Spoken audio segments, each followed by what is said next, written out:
ಗ್ರಾಮ ಸ್ವರಾಜ್ ಸಾಮಾಜಿಕ ಸೇವಾ ಸಂಸ್ಥೆ 2015-16ನೇ ಸಾಲಿನಲ್ಲಿ ನಡೆದ ಗ್ರಾಮ ಪಂಚಾಯಿತಿ ಚುನಾವಣೆಯಲ್ಲಿ ಸ್ಪರ್ಧಿಸಿ ಕರ್ನಾಟಕ ರಾಜ್ಯದ ಶಿವಮೊಗ್ಗ ಜಿಲ್ಲೆಯ ಶಿಕಾರಿಪುರ ತಾಲೂಕಿನ ತಾಳಗುಂದ ಹೋಬಳಿಯ ಕೋಡಿಹಳ್ಳಿ ಕ್ಷೇತ್ರದಿಂದ ಹರ್ಗಿ ಗ್ರಾಮ ಪಂಚಾಯಿತಿಗೆ ಉಪಾಧ್ಯಕ್ಷರಾಗಿ ಆಯ್ಕೆಯಾದಂಥ ಶ್ರೀಮತಿ ಸುನಂದ ಕೋಂ ಮಂಜಪ್ಪ ಇವರಿಗೆ ಈ ಒಂದು ಸಂದರ್ಶನ ಕಾರ್ಯಕ್ರಮಕ್ಕೆ ಹೃದಯಪೂರ್ವಕ ಸ್ವಾಗತ. ಮೇಡಮ್, ನೀವು ಈ ಗ್ರಾಮ ಪಂಚಾಯಿತಿ ಚುನಾವಣೆಗೆ ನಿಲ್ಲೋಕ್ಕಿಂತ ಪೂರ್ವದಲ್ಲಿ ಏನ್ ಉದ್ಯೋಗ ಮಾಡ್ತಾ ಇದ್ದೀರಿ? ಮನೆ ಕೆಲಸ ಮಾಡ್ತಾ ಇದ್ದೀರಿ. ವ್ಯವಸಾಯ ಮನೆಯಲ್ಲಿ ವ್ಯವಸಾಯ. ನೀವು ವ್ಯವಸಾಯ ಕೆಲಸ ಮಾಡ್ತಾ ಮನೆ ಕೆಲಸ ಮಾಡ್ಕೊಳ್ತಾ ಇದ್ರಿ. ಜನರ ಅಪೇಕ್ಷೆ ಮೇರೆಗೆ ನಿಮ್ಮ ಮನೆಯವರ ಇಲ್ಲೆಲ್ಲ ಒಳ್ಳೆ ಅಭಿಪ್ರಾಯ ಇದ್ದಿದ್ರಿಂದ ಚುನಾವಣೆಗೆ ನಿಂತು ವಿಜಯಶಾಲಿಯಾಗಿ ಮೊದಲನೇ ಬಾರಿಗೆ ಉಪಾಧ್ಯಕ್ಷರಾಗಿ ಆಯ್ಕೆಯಾಗಿದ್ದೀರಿ. ಸಂತೋಷ ಮೇಡಮ್. ಈಗ ನೀವು ಗ್ರಾಮ ಪಂಚಾಯಿತಿ ಉಪಾಧ್ಯಕ್ಷರಾಗಿ ಆಯ್ಕೆಯಾಗಿ 11 ತಿಂಗಳಾಯಿತು. ಈ ಅವಧಿಯಲ್ಲಿ ನಿಮ್ಮ ಕ್ಷೇತ್ರದ ಜನಗಳಿಗಾಗಿ ಏನೇನು ಕೆಲಸ ಕಾರ್ಯಗಳನ್ನು ಮಾಡಿಕೊಟ್ಟಿದ್ದೀರಿ? ಇದೇ ಕೆರೆ ಕೆಲಸದ ಊಟವಾಗಿದೆ, ಎನರ್ಜಿ ಯೋಜನೆಯಲ್ಲಿ ಅದು ಕೆಲಸ ಇದೆ. ಈ ನೀರಿನ ವಿಚಾರದಲ್ಲಿ ಬಂದಾಗ ದನಕರುಗಳಿಗೆ ನೀರಿಲ್ಲ ಅಂತ ಸ್ವಲ್ಪ ತೊಟ್ಟಿ ನೀರು ಮಾಡಿದ್ದಾರೆ. ಕೆರೆ ಹೂಳು ತೆಗೆಯೋ ಕೆಲಸ ಇದೆ. ಕುಡಿಯೋ ನೀರಿನ ವ್ಯವಸ್ಥೆ ಇದೆ. ಶೌಚಾಲಯಗಳಿಗೆ ಅದಕ್ಕೆ ಸ್ವಲ್ಪ ಇದು ಮಾಡಿದೆ. ತುಂಬಾ ಸಂತೋಷ ಮೇಡಮ್. ಇಷ್ಟು ಕಡಿಮೆ ಅವಧಿಯಲ್ಲೇ ಸಾಕಷ್ಟು ಕುಡಿಯೋ ನೀರಿನ ವ್ಯವಸ್ಥೆ ಇರ್ಬೋದು, ದನಕರುಗಳಿಗೆ ನೀರಿನ ವ್ಯವಸ್ಥೆ ಇರ್ಬೋದು, ತುಂಬಾ ಕೆಲಸನ ಮಾಡಿದ್ದೀರಿ. ಸಂತೋಷ. ಮೇಡಮ್, ಈಗ ನಿಮಗೆ ಇನ್ನೂ 4 ವರ್ಷ ಅವಧಿ ಇದೆ. ಈ 4 ವರ್ಷದಲ್ಲಿ ನಿಮ್ಮ ಗ್ರಾಮಕ್ಕೆ ಏನೇನು ಕೆಲಸ ಕಾರ್ಯಗಳನ್ನು ಮಾಡಬೇಕು ಅಂತ ಹೇಳಿ ಒಂದು ಯೋಜನೆ ಹಾಕೊಂಡಿದ್ದೀರಿ? ಯೋಜನೆಗಳು ಅಂದ್ರೆ ಏನೇನು ಕೆಲಸ ಕಾರ್ಯ ಮಾಡಬೇಕು ಅಂತ ಮುಂದೆ ಅನ್ಕೊಂಡಿದ್ದೀರಿ? ಈ ರೋಡ್ ಆಗಿರ್ಬೋದು, ರೋಡ್ ಕೆಲಸ, ಮೇಲಾಗಿ ಮನೆ ಬಾಕ್ಸ್ ಚರಂಡಿ ವ್ಯವಸ್ಥೆ, ಮನೆಗಳು ಕೊಡೋದು, ಶೌಚಾಲಯಗಳಿಗೆ ಹೆಚ್ಚಾಗಿ ಒತ್ತು ಅದನ್ನು ಕೊಟ್ಟು ಇದು ಮಾಡಿದ್ದೀವಿ. ಮೇಲಾಗಿ ಕುಡಿಯೋ ನೀರಿನ ಅದು ಸ್ವಲ್ಪ ವ್ಯವಸ್ಥೆ ಮಾಡಿದ್ದೀವಿ. ತುಂಬಾ ಸಂತೋಷ ಮೇಡಮ್. ನೀವು ಇಷ್ಟೆಲ್ಲ ಯೋಜನೆಗಳು ಮಾಡಿದ್ರಿ. ಅಂದ್ರೆ ಸಿಮೆಂಟ್ ರೋಡ್ ಮಾಡಬೇಕು, ಬಾಕ್ಸ್ ಚರಂಡಿ ಮಾಡಬೇಕು, ಶೌಚಾಲಯಗಳ ಪ್ರತಿಯೊಂದು ಮನೆಗೂ ಆಗಬೇಕು, ಇನ್ನೂ ಮುಂತಾದ ಯೋಜನೆಗಳು ನಿಮ್ಮ ತಲೆಯಲ್ಲಿ ಇದೆ ಮೇಡಮ್. ಹಾಗಾದ್ರೆ ಈ ಯೋಜನೆಗಳು ಆಗ್ಬೇಕು ಅಂದ್ರೆ ಸರ್ಕಾರ ಈಗ ಕೊಡ್ತಕ್ಕಂಥ ಅನುದಾನ ಸಾಕಾಗತ್ತಾ? ಇಲ್ಲ ಸರ್, ಇದು ಅಷ್ಟೊಂದು ಇದಾಗಲ್ಲ. ಅದರಲ್ಲಿ ಸ್ವಲ್ಪ ಕಡಿಮೆ ಅಂತ ಅಂದ್ರೆ ಇನ್ನು ಹೆಚ್ಚಿಗೆ ಕೊಡ್ಬೇಕು, ಅವ್ರು ಒತ್ತು ಜಾಸ್ತಿ ಕೊಡ್ಬೇಕಂತೆ. ಅನುದಾನ ಈಗ ಕೊಡ್ತಕ್ಕಂಥ ಅನುದಾನ ಕಡಿಮೆ ಇದೆ, ಸಾಕಾಗಲ್ಲ. ಇನ್ನು ಹೆಚ್ಚಿನ ಅನುದಾನನ ಸರ್ಕಾರ ಕೊಡಬೇಕು ಅಂತ ಹೇಳಿ ನಾವು ಕೇಳ್ಕೊಳ್ತಾ ಇದ್ದೀರಿ. ನಾನು ಕೂಡ ಈ ಸಂದರ್ಶನದ ಮೂಲಕ ಸರ್ಕಾರಕ್ಕೆ ಗಮನ ಸೆಳೆಯಕ್ಕೆ ಇಷ್ಟಪಡ್ತೀನಿ. ಹೆಚ್ಚಿನ ಅನುದಾನ ಗ್ರಾಮ ಪಂಚಾಯತ್ಗಳಿಗೆ ಒದಗಿಸಿಕೊಡ್ಬೇಕು ಅಂತ ಹೇಳಿ.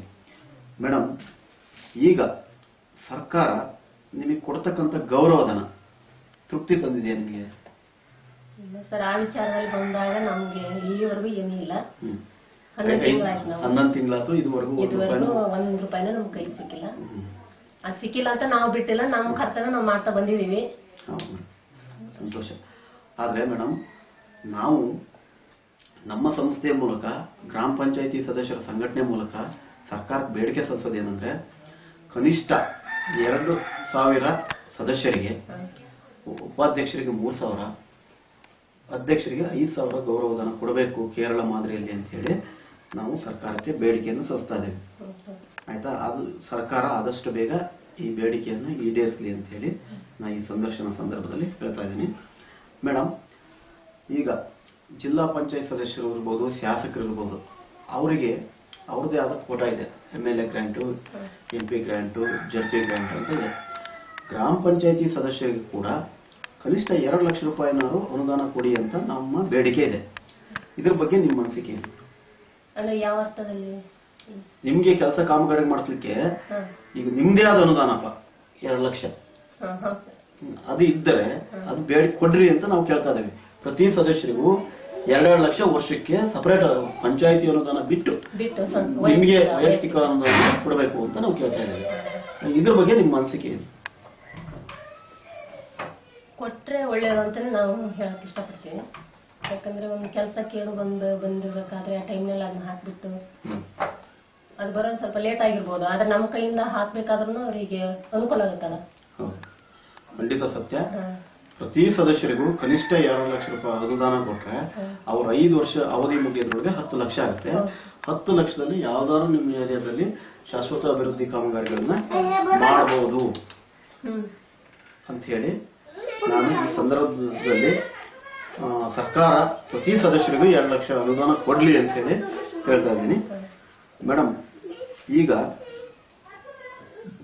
ಬೇರೆ ಇವರು ಜನಪ್ರತಿನಿಧಿಗಳ ತರನೇ ಒಂದು ನಿವೃತ್ತಿ ವೇತನ ಅಂದ್ರೆ ಪಿಂಚಣಿ, ಗ್ರಾಮ ಪಂಚಾಯತಿ ಅಧ್ಯಕ್ಷರ ಅವಧಿ ಮುಗಿದ ಮೇಲೆ ಅವ್ರಿಗೆ ಗ್ರಾಮ ಪಂಚಾಯತಿ ಸದಸ್ಯರಿಗೂ ಪಿಂಚಣಿಗಳನ್ನ ಸರ್ಕಾರ ಕೊಡುವಂತ ವ್ಯವಸ್ಥೆ ಮಾಡಬೇಕು ಅಂತ ಹೇಳಿ ನಮ್ಮ ಈ ಗ್ರಾಮ ಪಂಚಾಯತ್ ಸದಸ್ಯರ ಸಂಘಟನೆಯಿಂದ ಬೇಡಿಕೆ ಇದೆ. ಇದ್ರ ಬಗ್ಗೆ ನಿಮ್ಮ ಅನಿಸಿಕೆ ಏನು? ಅಂದ್ರೆ ಈ ಅಧಿಕಾರದ ಅವಧಿ ಮುಗಿದ ನಂತರ ಮನೆಗೆ ಇರ್ಬೇಕಾದ್ರೂ ಕೂಡ ಅದನ್ನ ಪಿಂಚಣಿ ರೂಪದಲ್ಲಿ ಬರ್ಲಿ ಅಂತ ಬಂದ್ರೆ ಒಳ್ಳೇದೇ. ಆದ್ರೆ ಅದು ಸರ್ಕಾರಕ್ಕೆ ಬಿಟ್ಟಿರೋ ವಿಚಾರ. ಇತರೆ ಜನಪ್ರತಿನಿಧಿ ಬೇರೆ MLA ಅವರಿಗೆ ಕೊಡ್ತಾರೆ, ಹೌದಾ?